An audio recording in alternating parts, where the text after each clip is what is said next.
Hi, I'm Grace. When my father died, I thought the worst part would be losing him. Turns out I was wrong. It happened on a rainy Thursday afternoon, the kind that Oregon does best. Gray skies, wet air, and that bone-deep chill that no jacket seems to fix.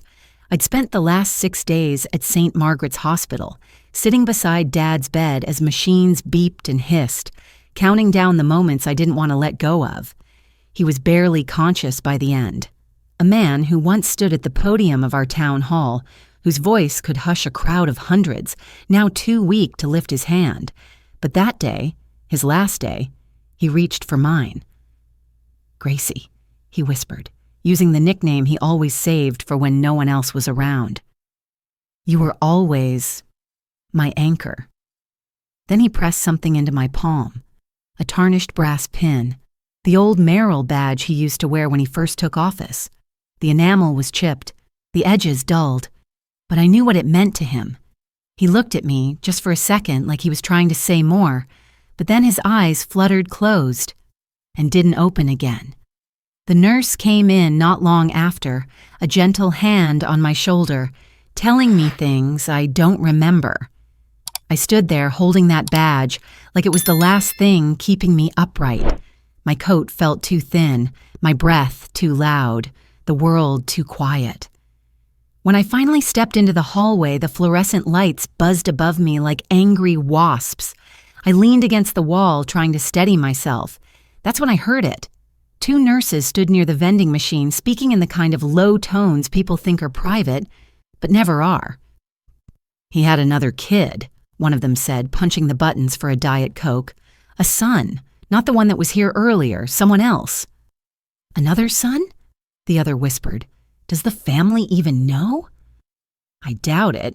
Poor girl's been here all week. Probably has no clue." They didn't see me, or if they did, they didn't care. But every word lodged in my chest, like ice. "Another child?" I stepped back, out of their line of sight, clutching the badge tighter. My anchor, that's what he called me. But suddenly I felt adrift. Had he meant it as comfort or as confession? Was it a final blessing or a quiet apology? I didn't know. All I knew was that a piece of my life, of him, had just shifted, and the ground under me didn't feel stable anymore. The rain was heavier when I stepped outside, the kind that soaked you before you even made it to your car. I sat behind the wheel, staring at my shaking hands, that little brass pin still pressed into my palm. My head buzzed with 1,000 questions, but only one rose above the noise. Why didn't he tell me? My siblings, Brenna and Toby, hadn't even shown up yet. They said they'd come later. Like grief could be penciled in on a schedule. That was always their way. I was the one who stayed, who brought the food, paid the bills, held his hand while his breath rattled and his memories slipped. And now, I was the one left to make sense of whatever he left behind.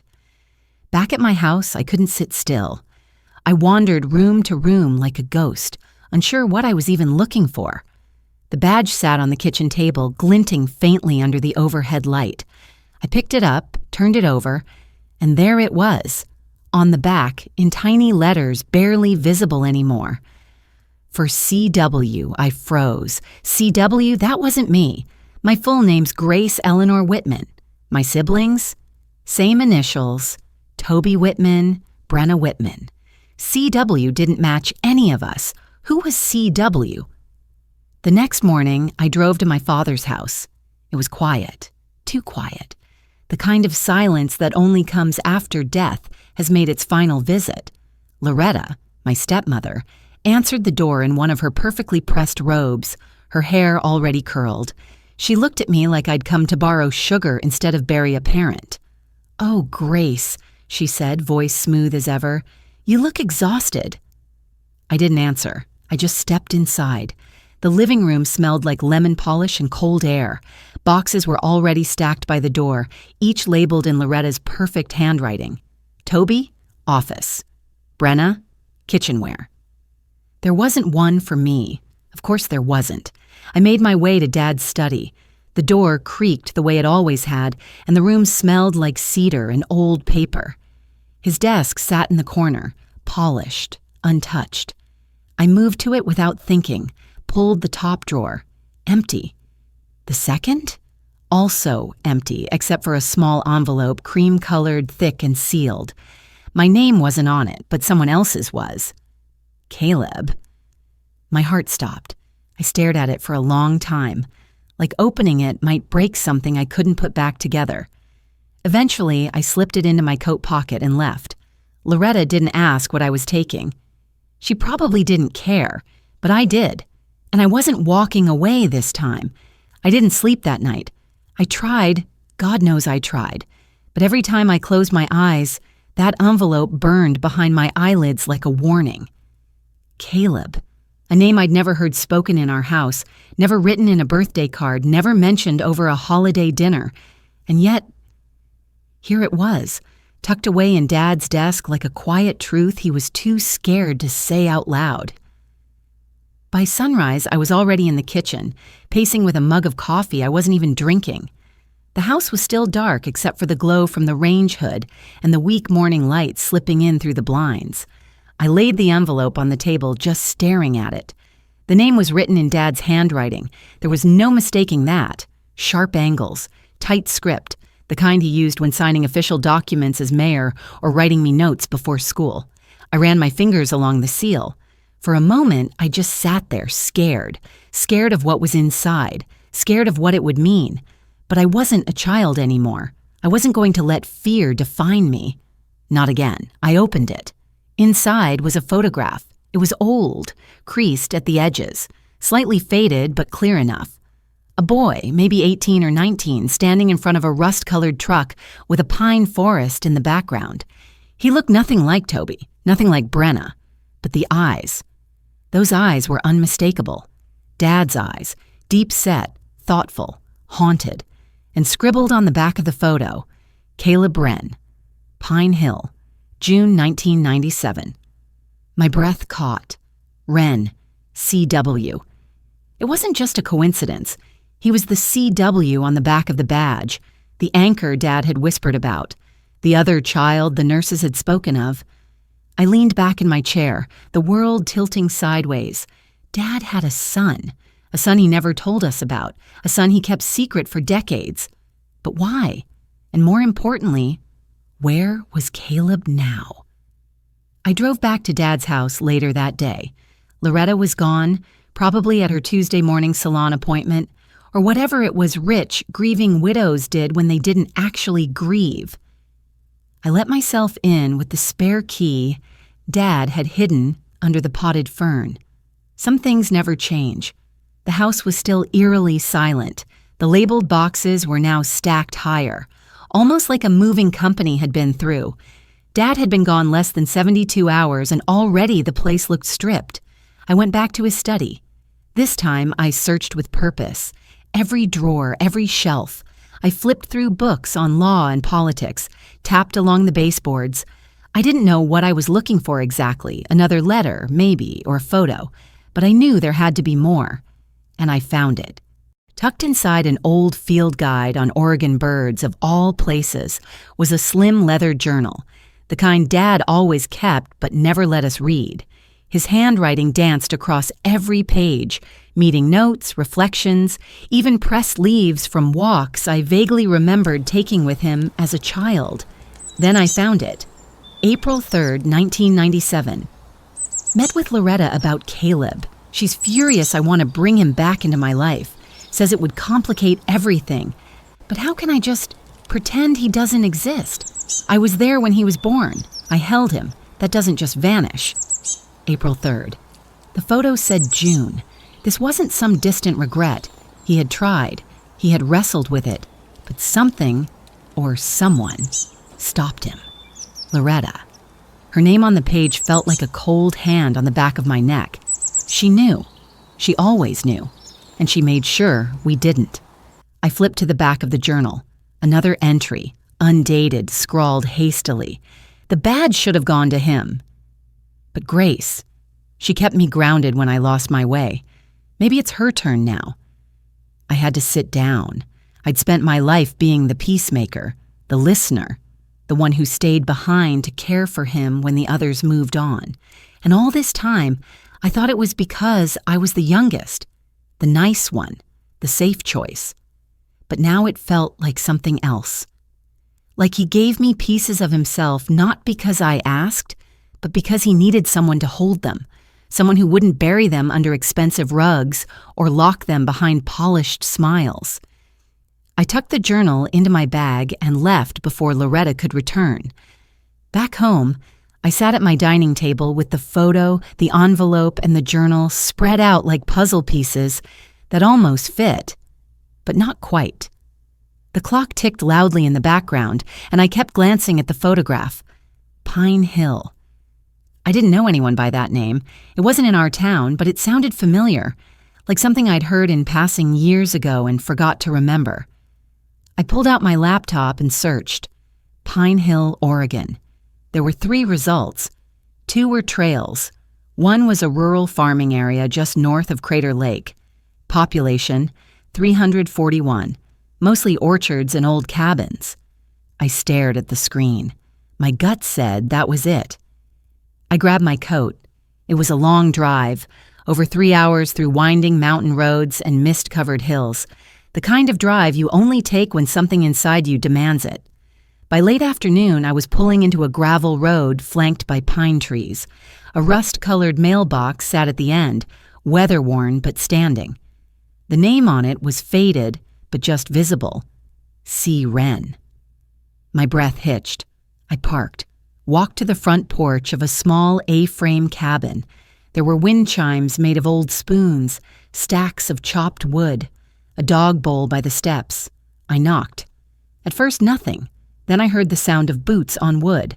The door creaked open a few inches. A man stood behind it, late 30s or early 40s, rugged, bearded. But those eyes were my father's.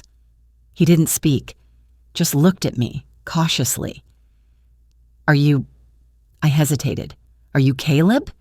He didn't answer right away, just opened the door a little wider. You must be Grace, he said finally, his voice low and steady. I nodded, heart pounding.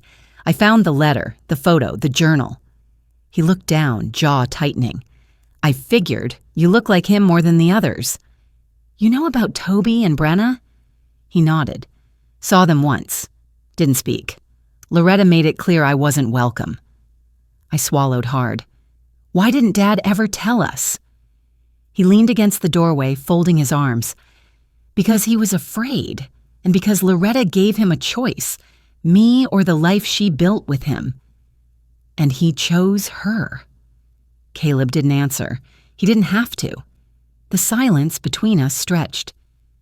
I don't know why I'm here, I admitted. I couldn't let this be another secret buried in a drawer. He nodded slowly. Then, maybe it's time someone told the truth. Caleb didn't invite me in, not at first. He just stood there in the doorway of his small A-frame cabin, arms crossed, guarded.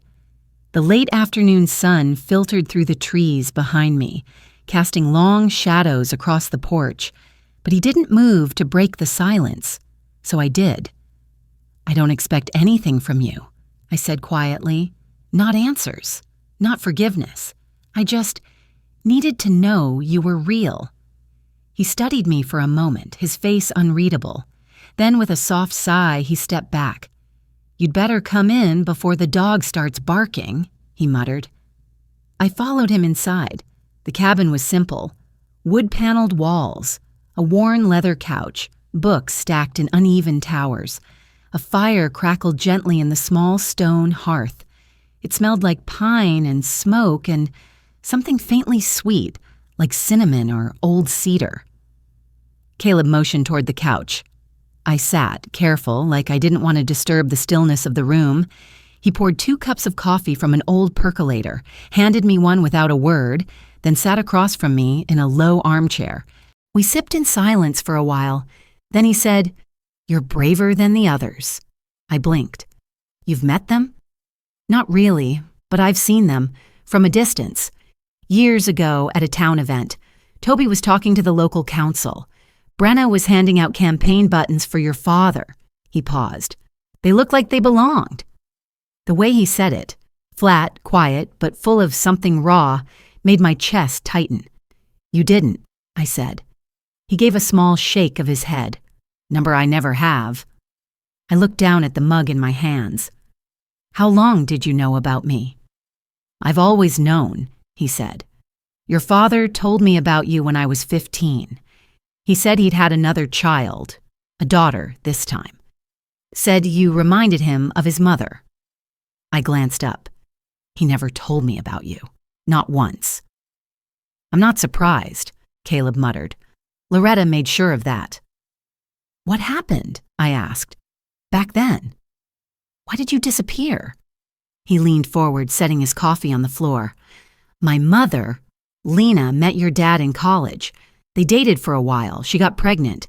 He tried to do the right thing at first. Gave her money, visited a few times.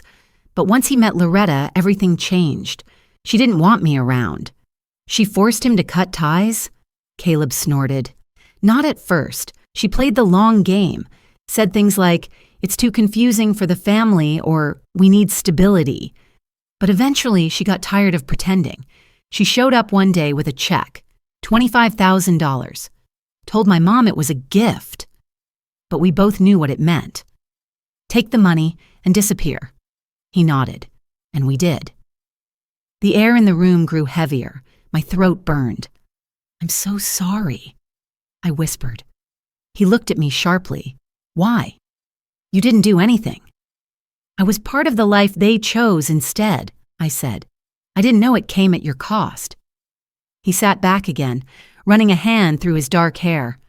"Well, now you do."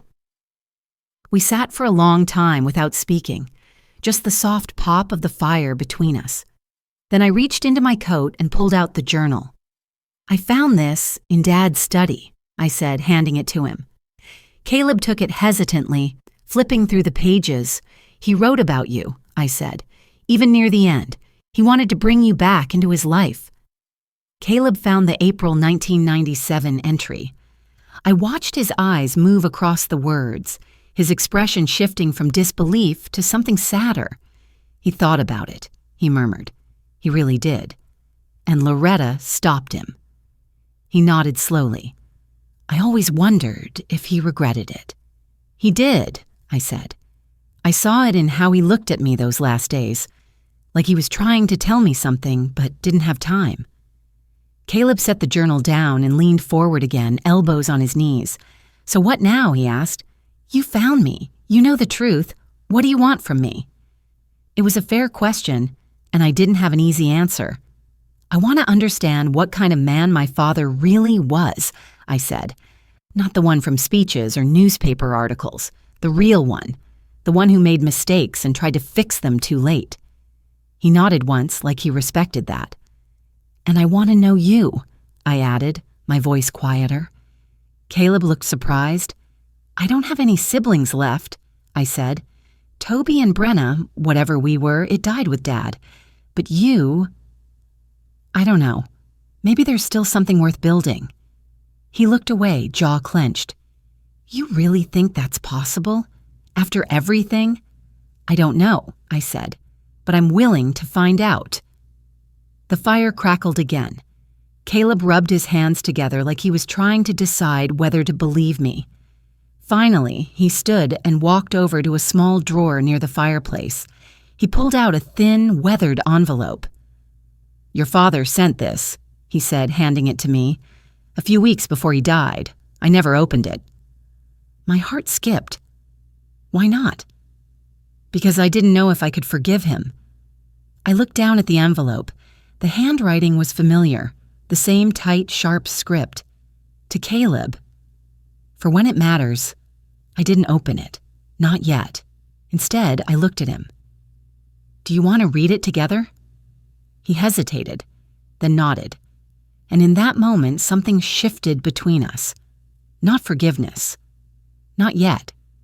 But the beginning of something neither of us had expected. A thread, a bridge, maybe even a family. The next morning, I drove back to Dad's house with the kind of fire in my chest I hadn't felt in years. I wasn't coming to make peace. I wasn't coming to ask. I was coming for answers. The house looked the same from the outside: white trim, black shutters, a yard too neat to be natural. But it felt different now, like every bush had eyes, like the silence was waiting for something to crack. Loretta opened the door before I could knock. She was wearing pearls and perfume at 9:30 in the morning. Her smile was brittle, her eyes unreadable. "Grace," she said coolly. "How unexpected." "I need to talk to you," I said, "and I'm not leaving until I do." She stepped aside, wordlessly, and let me in. Inside, the house was colder than I remembered. The living room was filled with open boxes and packing tape, furniture covered with plastic. Dad hadn't been gone a week, and already it looked like she was erasing him. Toby and Brenna were seated at the dining room table. Toby had his laptop open, typing something without looking up. Brenna sipped from a mug that said, "#1 Realtor in Clackamas County," her legs crossed, manicure gleaming. All three of them looked up when I entered the room fully. None of them smiled. "I was hoping you'd moved on," Brenna said, too sweet. "We're a little busy trying to handle real responsibilities." Toby didn't speak, just kept typing. Loretta gestured to a chair across from them. "Sit, dear. Let's not drag this out." I didn't sit. Instead, I pulled the photograph of Caleb from my coat pocket and laid it on the table. "What is this?" Brenna asked, brow raised. "You tell me," I said. "You were all so sure I didn't need to know the truth. So go ahead. Tell me who this is." Toby glanced up. His eyes narrowed. Loretta reached forward, flipped the photo over, and read the name out loud. Caleb Wren. Then she sighed. "So you found him." "I found my brother," I said sharply. "Or are you still pretending he's just a ghost Dad made up?" Loretta stood, smoothing her skirt. "Harold made his choices, Grace, and so did I. We agreed it would only confuse things, bring unnecessary tension. You didn't agree. You manipulated," I snapped. "You paid him to disappear." Brenna scoffed. "Oh, please. Don't act like you're some kind of savior uncovering family scandal. Dad was a politician. He had a public image to protect." "And I suppose Caleb didn't fit that image?" Loretta tilted her head. "He was from another life, Grace, before everything we built here." "No," I said. "He was part of his life, of our family. You don't get to erase him just because he didn't fit into your picture-perfect brochures." Toby finally closed his laptop. "This is pointless. Dad's gone. The will is settled." "I don't think it is," I said calmly, pulling out Dad's journal and laying it next to the photo. "I found this too. Pages and pages of him trying to come to terms with what he'd done. He wanted Caleb back. He was going to change the will." Loretta's eyes flicked to the journal, and for the first time, I saw something crack behind her facade. "He was confused," she said quietly. "Sick. Weak. He didn't know what he wanted anymore." "No," I said. "You convinced him he didn't." Brenna leaned back, exasperated. "Even if all this is true, it doesn't change anything. There are no legal documents, no new will. Caleb has no claim." I smiled, tight-lipped. "Not yet."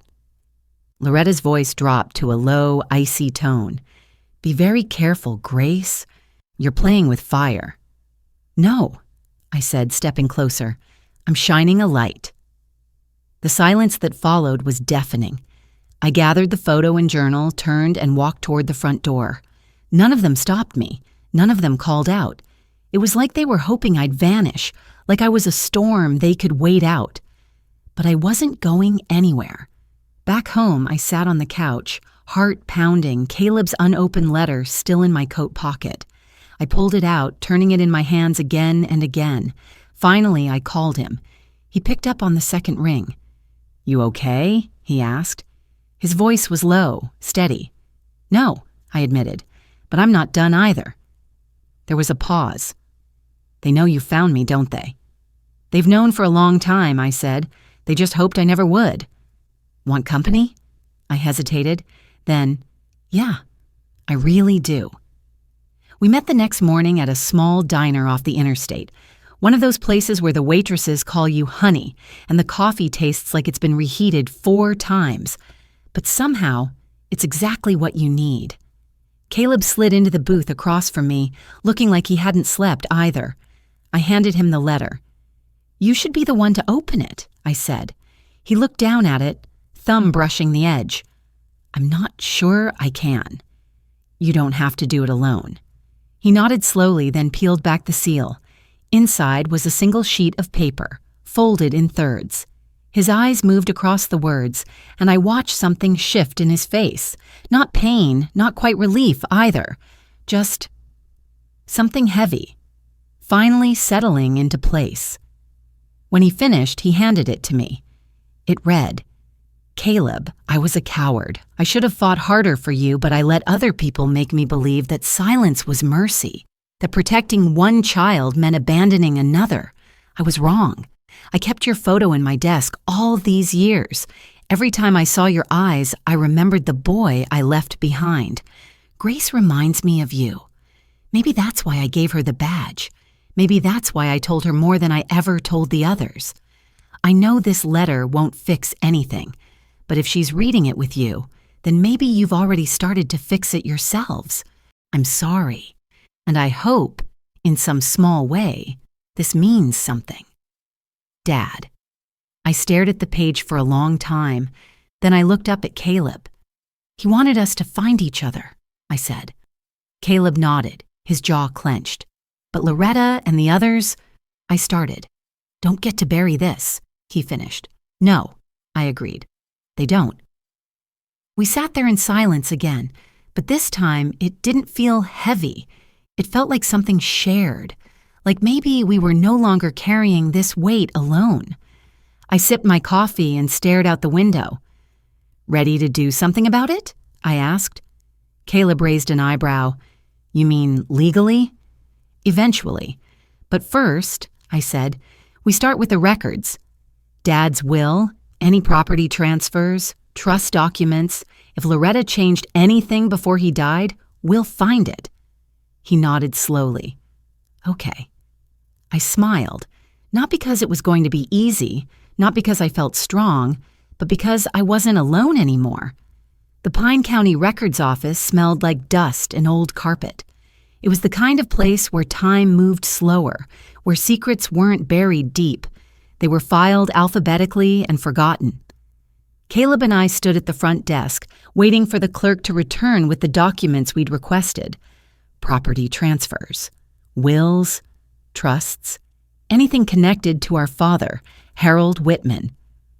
I can't believe we're doing this, Caleb muttered, rubbing the back of his neck. I glanced over. Still time to walk away. He looked at me, flat.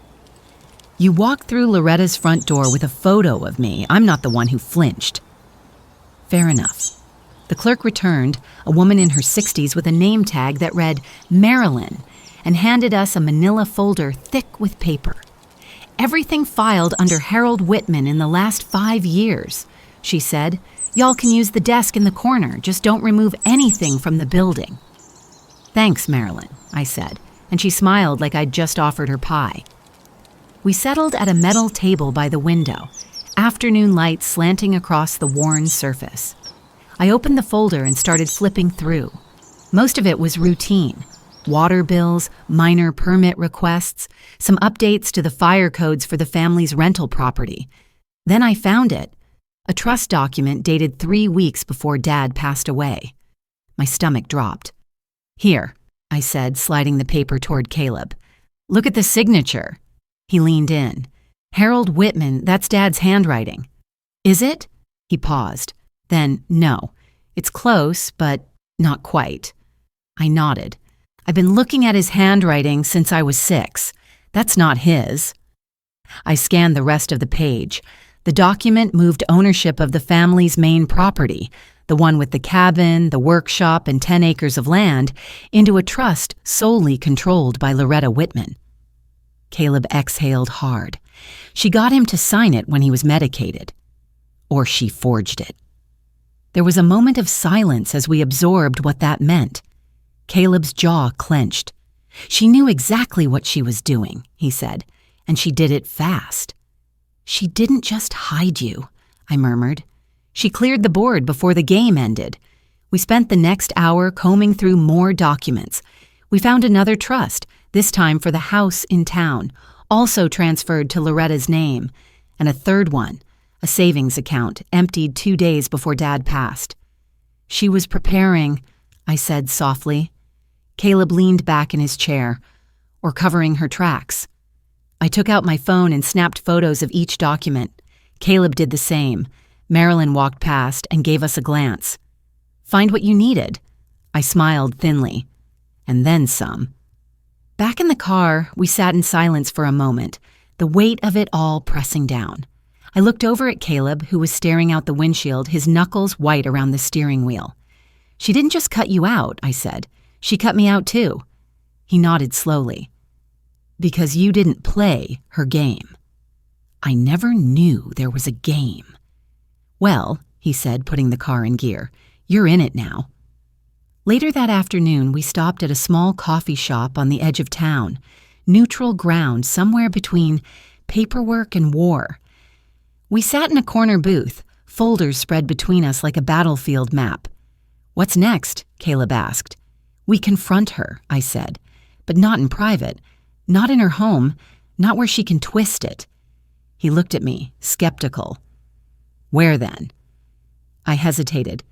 "There's a fundraiser next weekend, the Harold Whitman Memorial Gala. She's hosting it at the country club." He blinked.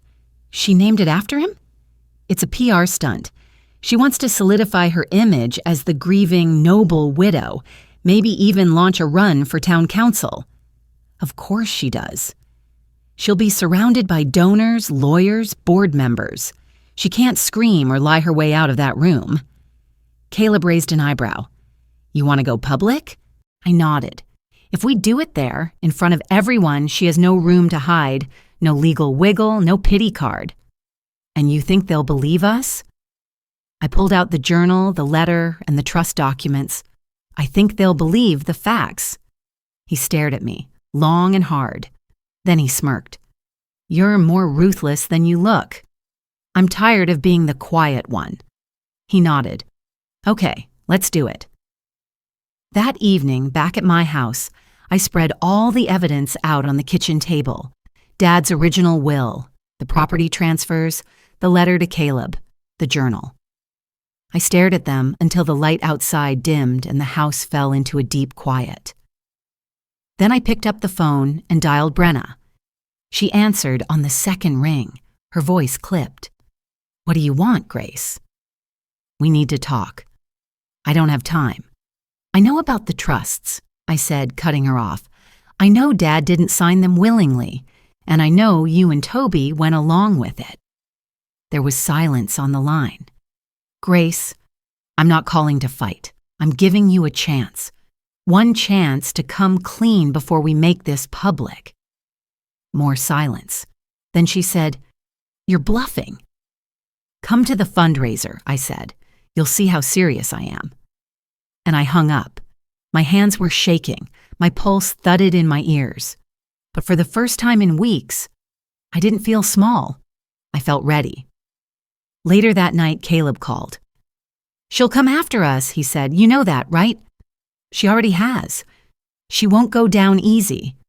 "I'm not asking her to," I replied. "I'm just asking her to face the truth." There was a pause. Then Caleb said something I didn't expect. "You're not alone anymore." It was simple, but it meant everything. I looked around the room, the old badge, the journal, the photo of Caleb, and that rusty red truck. My father had left behind a tangle of secrets, but he'd also left us something else, a chance to fix it, together. The evening of the fundraiser arrived with all the subtlety of a thunderstorm dressed in silk. Franklin Country Club gleamed under strings of crystal chandeliers and the hum of cocktail chatter. The gravel parking lot overflowed with luxury cars, champagne flutes in hand, and the kind of small talk that felt more like bartering than conversation. I stood in front of the tall glass doors, my reflection staring back at me.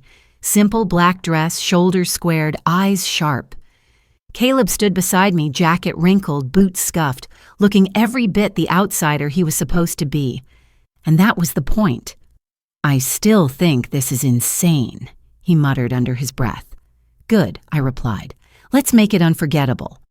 We stepped inside together. Heads turned instantly. Some of the town's elite recognized me as Harold Whitman's daughter. Others whispered, uncertain. But it was Caleb who drew the most attention, not because of how he looked, but because of how much he looked like him. One woman dropped her wine glass. Loretta stood near the buffet table, mid-laugh, surrounded by donors and board members. She wore a floor-length navy gown, sequined at the sleeves, her hair sculpted into something impossibly polished. When she saw us, her smile faltered, but only for a second. "Grace," she called out with sugary poison, "I didn't see your name on the guest list." "You should have known I'd come," I said, stepping forward. Brenna and Toby were behind her, each holding a glass, each wearing that same tight, practiced smile. Caleb stood just behind me, silent but solid. "What is this?" Loretta asked, her voice still smooth but her eyes calculating. "Some kind of protest?" "This is the truth," I said loudly enough for nearby conversations to hush. "The truth you've been hiding for decades." People began turning toward us. Forks paused mid-air. The pianist at the grand piano trailed off into silence. Loretta's voice dropped. "Don't make a scene, Grace." I reached into my purse and pulled out a folded sheet of paper. Too late. I unfolded the letter, my father's handwriting visible to anyone standing close. I began to read. "Caleb, I was a coward. I should have fought harder for you, but I let other people make me believe that silence was mercy." Loretta's face froze. "Grace reminds me of you. Maybe that's why I told her more than I ever told the others." A few people gasped. A donor near the punch bowl dropped his glass. The crowd rippled with murmurs. "If she's reading this with you, maybe you've already started to fix what I never could." I looked up, my voice steady. "He wrote this to Caleb, his son, the one you paid to disappear."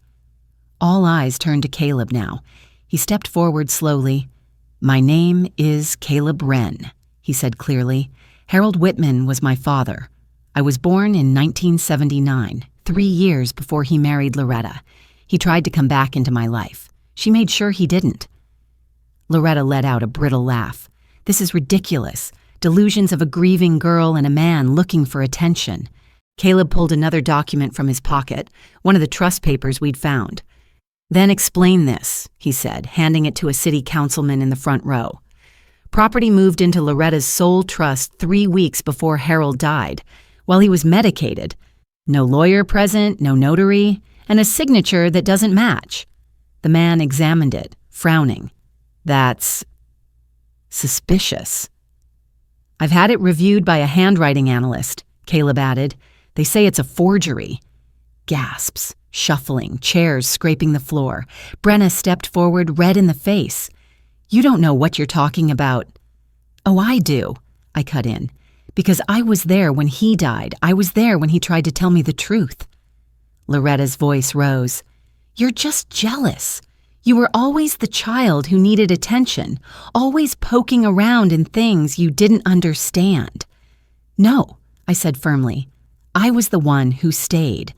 While the rest of you measured inheritance and image, I sat beside him while he faded away." The room fell into a tense silence. "I'm not doing this for money," I continued. "I'm doing this because he asked me to, because he trusted me to make things right." Caleb looked at Loretta now, his voice calm but sharp. "He wasn't just your husband, he was our father, and you don't get to rewrite that." Loretta's eyes darted around the room, searching for an ally, but everyone was watching. The mayor, the school board president, a reporter from the local paper, and worst of all, for her, donors. "Get out," she hissed, her voice no longer polite. "You've made your point." "No," I said, turning to the crowd. You all should know who you've been supporting. Because this isn't just a family matter, it's fraud. It's betrayal. It's theft. A woman near the bar raised her voice. Is this true, Loretta? Another chimed in.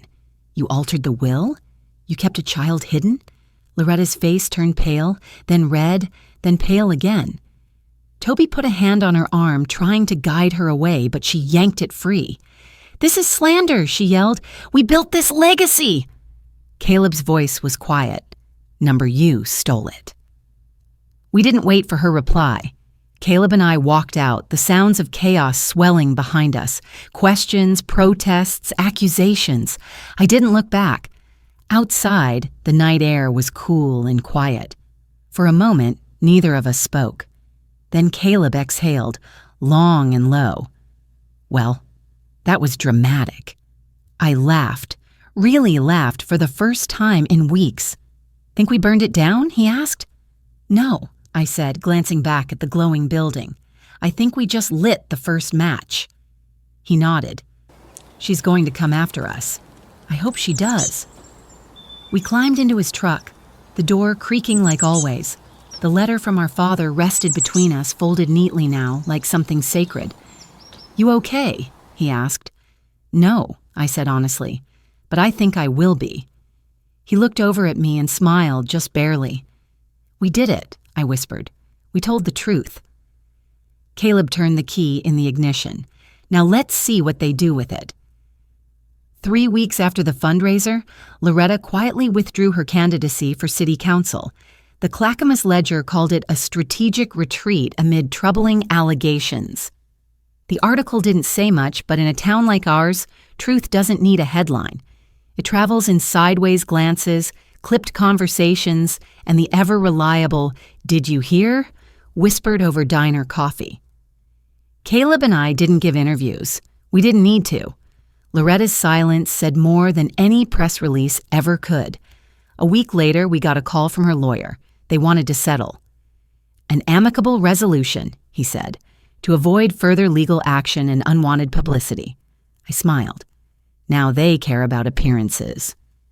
Caleb and I met with the lawyers in a small downtown conference room with glass walls and a view of Main Street. A thick packet sat on the table. A new agreement, property redistribution, legal recognition of Caleb as Harold Whitman's biological son, his name added to the estate. No public apology? I asked. No statement? The price of peace, the lawyer said. And if you don't agree, I get it, Caleb cut in. Calm, cold. She'd rather pay us off than be exposed. Sounds like her, I added. We signed, not for the money, not even for the name. We signed because the truth deserves a signature. One cool afternoon, Caleb and I drove out to the northern lot, 10 acres of quiet woodland, part of the estate no one had bothered to claim. In Dad's journal, he'd called it, the place I might rebuild if time allowed. We brought coffee, a sketch pad, and a few planks from the old workshop. From the back of Caleb's truck, he pulled a hand-painted wooden sign. It read, Wren Hollow. I ran my fingers over the paint. He called it the Wind Bowl, I said softly, said he could finally breathe here. Then this is where we start over, Caleb replied. No big house, no fancy architecture, I said. Just a cabin, simple, just like he was. We stood by the truck, sketching on the hood. Caleb drawing out the floor plan. 1-story, wide windows facing the sunset, a worn path cutting through the trees behind. I added one detail, a long wooden bench beneath a red maple tree, big enough for 2 people to sit without saying a word. One morning, near the end of fall, I got a package in the mail from a private sender. No return address. Inside was a single envelope, a handwritten letter. Grace, I don't expect forgiveness, but I want you to know I was so afraid of losing your father that I accepted everything, even erasing a part of who he was. And somehow you gave him the chance to be whole again. Caleb looks more like him than anyone. And you surpassed him in courage. Loretta. I folded the letter and placed it next to Dad's photo on the mantel. I didn't feel peace, Not entirely, but I felt something close to closure. And sometimes, that's enough. That winter, we hosted a small gathering at Wren Hollow. Nothing formal, just Caleb, his wife Rachel, their 2 kids, and a few of Dad's oldest friends. The kind of people who had seen his eyes turn distant but never knew why. No speeches, no plaques, just hot cider, grilled food, and 2 children carving their initials into soft pine. That night, I sat under the red maple on the bench we'd built. The stars above flickered like soft, scattered memories. Caleb joined me, a mug of cocoa in hand. "What do you think he'd say if he saw all this?" he asked. I smiled. He'd probably say, "Took you long enough." Caleb chuckled. But at least we got here. We sat in silence, not the awkward kind, the kind that only exists between people who've survived something, the kind that says, "We know." No one could erase what was lost, but no one could take what we'd rebuilt. Not anymore. And in that space, surrounded by trees, by firelight, by the warmth of something real, we weren't just children of a fractured past. We were keepers of a legacy no one could steal. You don't need to be the loudest voice to speak the truth. You don't need a title to protect someone you love. And sometimes, love shows up quietly with a blanket and a warm meal, not out of duty, but out of choice. Thank you for watching. If this story touched your heart, please like, share, and subscribe. And always remember, your quiet courage matters. And when you stand up for love, it echoes.